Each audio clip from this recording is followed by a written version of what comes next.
Okay, so we're back out on the water. We had to shoot back. Keith took us back to refuel the plane, and since we left, we've got another bit of a problem here. You can see the fog has rolled straight through the under the bridge here, and these I've got to feel sorry for these guys. Not only they got 30 knots true, a big current running out, building big waves. They're now going to deal with a cold and sort of maudlin look of the fog, and it makes it a little bit harder for us to pick people out. So anyway, they're going ahead with this. We thought they mightn't, but these guys are lunatics. These kite boarders all setting up around the start boat here. I don't think it's going to be too long before we get them away, because it's right on 5:30 now. Right now I can only pick up the Pirates as an 18-footer. No, right in front of us, Simon. There's Cocko, there's CT Battens, there's Howie Hamlin, so at least 4. Now there's another one, so we've got 5 out here. Just found another 3. It's hard to find them through the fog, so we've got about 8 to 9 boats. 18-footers going to take this on. It's all going to be over in a heartbeat. So these guys are setting up. They're on the western side of the Golden Gate Bridge here, and wisely the 18-footers have headed off towards this sheltered shore over this northern side. So there's Cocko, and right below us is CT Battens. So we're just going to obviously hover. That's what helicopters do, hover. We're just going to hover and wait till this race starts, and it can't be far away. So once they pull the trigger, once Johnny Craig sets them off, they're just going to whore down under that bridge and just go like the clappers down towards the Bay Bridge. So this race is about to get underway. Michael Coxon has got a shoot up, and he's trying not to break the line. They normally wait to start. The Pirates have crossed the line. There go the sailboarders, and the kites are off. This race is officially on. And there goes the shoot on the pirate ship. Johnny Winning is right over on his favourite shore. He's gone to the Chrissy Field shore again. So he did really well last year. He won this race. So the race is away. Kiteboards, sailboards, 18-foot skiffs, and right now Cocko is leading the 18-foot skiffs, and he's getting right stuck into those kiteboards and sailboards. Go Cocko. He's just cutting under the Golden Gate Bridge now. So Howie Hamlin's still bareheaded. He still hasn't put a chute on. He's going to wait till he clears this bridge, I feel. You've got to survive. You cannot capsize and win this race. So they're going to wait till they clear the bridge. In the meantime, the truck monkey's got one on. They're heading down. Johnny Winning about to come under the bridge, but Cocko, have a go at him. Bolted. And he's almost in front of this race, I'd say. There's a kiteboarder in front of him, and just to windward of him. And this guy here, Simon, is leading this race, this kiteboarder here. He is smoking along. He's jumping out of the water. Fantastic ride, but boy oh boy, the 18-footer is right up for this.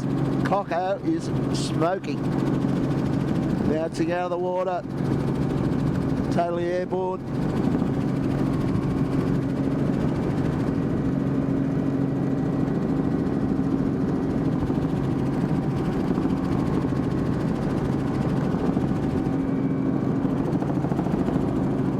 So in the meantime, Johnny Winning is right over there in the fog. You can hardly see him. He's going down that Chrissy Field shore the same way he did last year. These guys out in the middle are pushing that 3 knots of current, plus a bigger swell, bigger chop. So Woody, I think, is on the right track again. Just remains to be seen how many of these guys survive out wide out here. So I've just come across towards Chrissy Field shore, and you can see the blue chute of Yandu. He's making a real fist of this again. Cocko's probably got about a 300-metre lead on him, but he's right out in the centre in the fog. And there's Herman Winning's Pirates bashing away. Second spot for them. Everybody is out of control fast down here. And I think that's CT Battens is hauling it up to Herman right there, a bit far away to tell, can't see his tail sign. So here's our leader, Michael Coxon, still afloat, and he's got a kite guy right behind him. You see the kite flying around just to leeward of him. He is smoking down there, a little bit unsettled by the spinnaker there inside out a bit, but it's right on the edge of ease, and just going through the fog a bit now ourselves, and we can see the kiteboard is actually in front of this race. If you go down, Simon, if you pan down there, there's the guy that's, I think, is leading this race, the only one we can see anyway. He is smoking along, he's just flying, winding that kite around, taking off over the tops of the waves. Just an amazing Johnny Heineken. Could be totally wrong, but we're calling him Johnny Heineken at this point in time. So Cocker is still blasting along there, first 18, and right in striking distance to this leading kiteboard. He's got one kiteboard underneath him, but he's coming down into the centre of San Francisco sounds better to me. Meanwhile, Woody still coming down that Chrissy Field shore. He's got about 500 metre lead on Woody at this point, and the other boat that's doing really well is CT Battens, Alex Vallings, right underneath us now. Can't quite see him with the camera. So Cocko's got himself in a situation here. He won't want to drive out if he can avoid it. He'd like to be able to run straight down to that Bay Bridge. But as he closer he goes to the shore, it's going to get a little bit lighter. Now, the big puzzle is, do you jibe and go out and then jibe to set up for the bridge? I think he's going to have to do it. He's getting himself quite high here, so there's a bit of a dangerous passage coming up for him shortly. Doing it pretty comfortably there at the moment.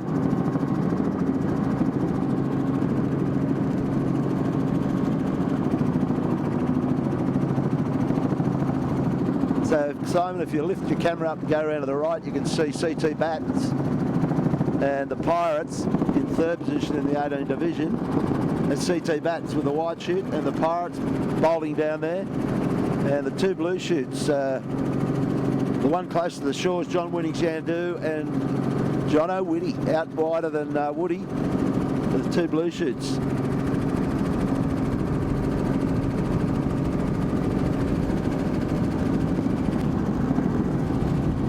So you can see the wake of Thurlow Fisher. Had to put that jibe in. He was heading straight for that seawall. So, whoop, another jibe back. Smart move, Cocker. If he kept going out there, he ends up in that massive seaway out there with the current. So he's just taken that little jibe, cleared himself, gave himself a bit of room on the shore, and he might be well set up here to go all the way through to the Bay Bridge. 18 footers all down this shoreline. He's tracking now. He's going to have to do another one because he's heading straight at Fisherman's Wharf down there. But still the safest way to go.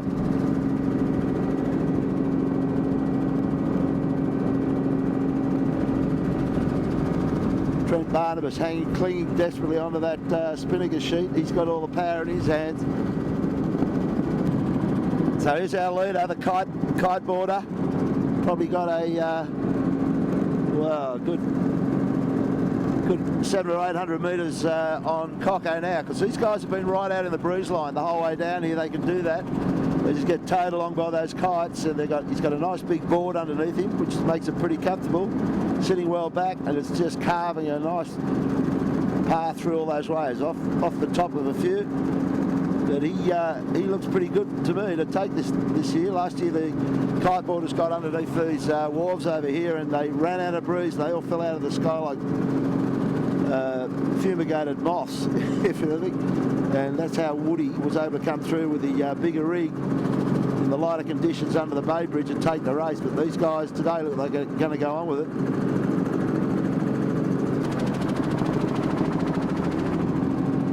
So there he is, Johnny Heineken, we're thinking that is. Emma, who's riding with us today, knows this guy if it is him. He's a local kid and does a lot of kiteboarding around here, and he's a superstar, this boy. Working that kite overtime, and I can't see another kite that's near him, to be honest. There's a one nearby down there, Emma. So you can see the shadow of the Robinson 44 helicopter that we're sitting in. You can see the shadow. Turning off. Okay, so you can see this breeze has been cut in half down here. The shadow of the CBD, San Francisco. This guy has had to jibe away. He's tacked off to try and get down to that leeward shore, because the gate that they go under is that between the island and the pile of the bridge. So he's definitely not going as fast, but I think he's got a big enough lead to be able to pull this off. He's done the right thing. He's gone out wider to give himself a better approach to the bridge, but he's definitely cranking up the... he's not running as straight as he was before. Before he was coming down flat out, he had the kite right out in front of him. Now he's winding it around.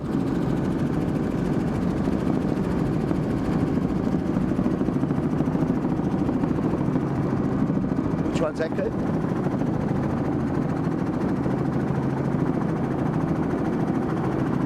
Yeah, you're right, I think. So you can go through any part of the bridge. You've got to go through one particular span, or you can go anywhere through the bridge. Okay. Okay, so Keith the pilot's just telling us the finish line is anywhere under that bridge. So Coco, because this breeze has dropped, we're just saying the kite surfer had to tack away from that shore. You can see the breeze lines are breaking down up here, and there's quite a few big holes. Coco's come to a bit of a stop there, so this is pretty much set up for this 18-footer right in this last half a mile of this race, just like last year. They've run out of pressure. The kite guy over there is coming back, but he's going to have to sail hotter angles, which means he can't sail in a straight line. Coco is heading straight for the finish, and he's been caught up a bit by CT Batten's, Alex Valens guys. So it all gets down to this last half a mile down here. Coco back underway again. Bow down, that's the way he wants to go. Guy sitting in, I think that's Aaron sitting in the middle of, standing in the middle of the boat, so they're underpowered but still making good speed. And they've just overtaken the kiteboard. The kiteboard is looking way sick over there. I think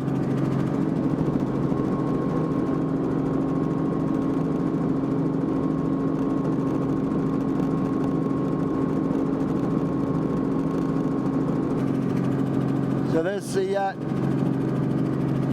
outright leader now is Michael Cox and Aaron Links and Trent Barnabas in the Mighty Thurlow.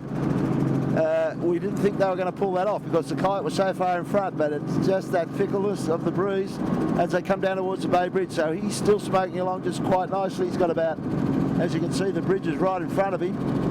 He's got about another 400 metres, and once again an 18-footer takes the bridge to bridge. Great job. Remember, Coco had the spinnaker up before the start. He was trying to have it on it for max speed right on the gun, which is, I've never seen that before. But he's an all-the-way winner for, well, not all the way, he's all-the-way winner of the 18th division, but he's also won the outright down here. So that's a great job from those three guys. And of course, he picks up nice points and probably is hauling up to, whoa, might have spoken too soon. Very gusty around here. Now, they're in a bit of bother here. They just did a jibe, involuntary one. Back in business, got to get that sheet on Trent. There we go. Now, where's the kite now? Way over there on the shore. Great shot of Thurlow Fisher Lawyers doing some nice work out here on San Francisco Bay.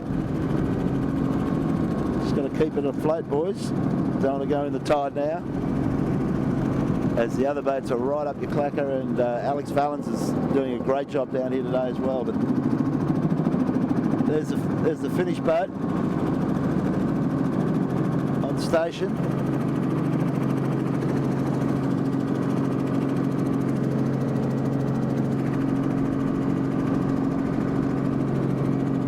One more jibe. He's only got about 100 feet to go. Quite a small finish line. Whoa, hang on, boys. And So there's some happy guys after one of the longest rides they've had for a long time. Coco, Aaron Links, they're just shaking hands. Well done, boys. We're just going to take a little ride under the bridge. Did this in Australia, they'd lock you up, Keith.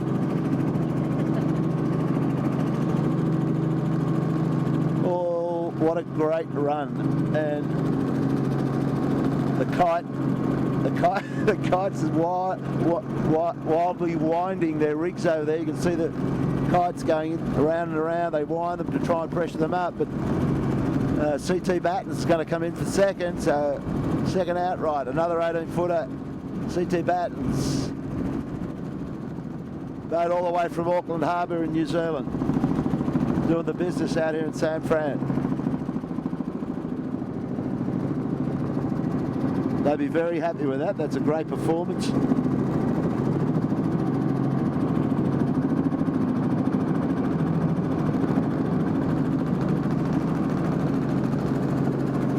Yeah, great shot. The shoot away.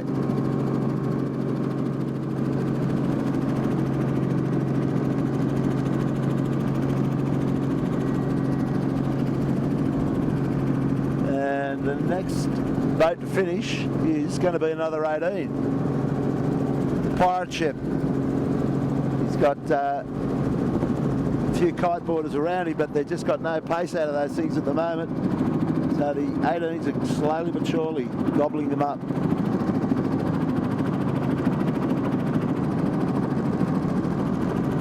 That's going to make the point score a little bit closer now, because that Alex Vallington's boat getting in between Herman and Coco, so it pulled 2 points out of the Pirate Ship, so I think that puts them back on level pegging for tomorrow's 9th race. Start again tomorrow. 2 more to go. So Coco's had a little swim over there, Simon. You can see him under that. He's got too close to that pylon, and he's had no breeze. Now here comes the first of the kiteboarders. See, they can't go straight in these things. When it's a bit light, they're going to wind the rigs and takes him off course. Now he's got a bit of a bead on the line.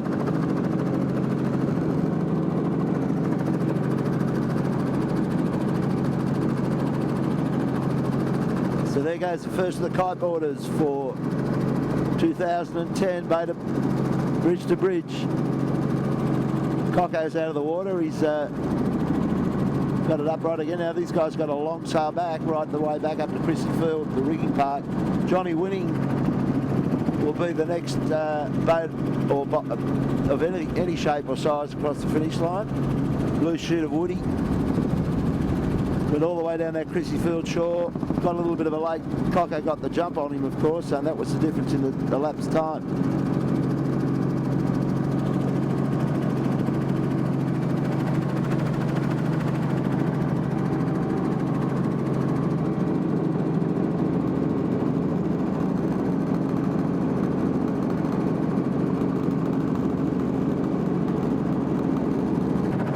So out of the fog, and we found the first sailboarder.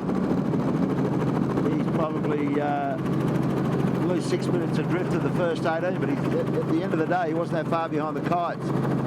So that's our first board rider home. And a lot of those coming into view now, as we can see. Back into the fog, there's all these kite boards, sailboards, all heading down into this bridge. You can see the fog line up there.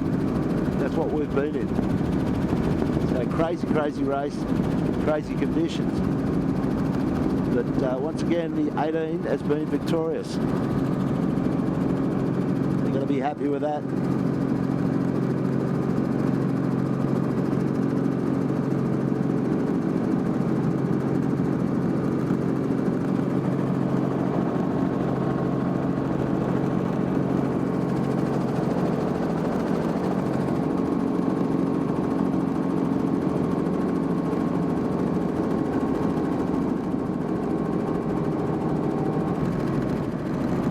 So there's this trimaran gadget. It's sitting up on foils. The guy sitting in the middle of it, he's It's a weird looking gadget, but he's got a bigger kite than the other guys, but he's... What a contraption. Is there two people on that? Yeah, I think there is. He's got a forward hand, I don't know what he's doing, holding onto the kite, I guess. But she's got, you can see those little... what their foils are not out the front, they're probably just trying to keep the bows up. Whoa, down she goes. So I think they just about have any type of device sailing these things. Next thing I'm sure we're going to see is a foiling moth out here taking them on.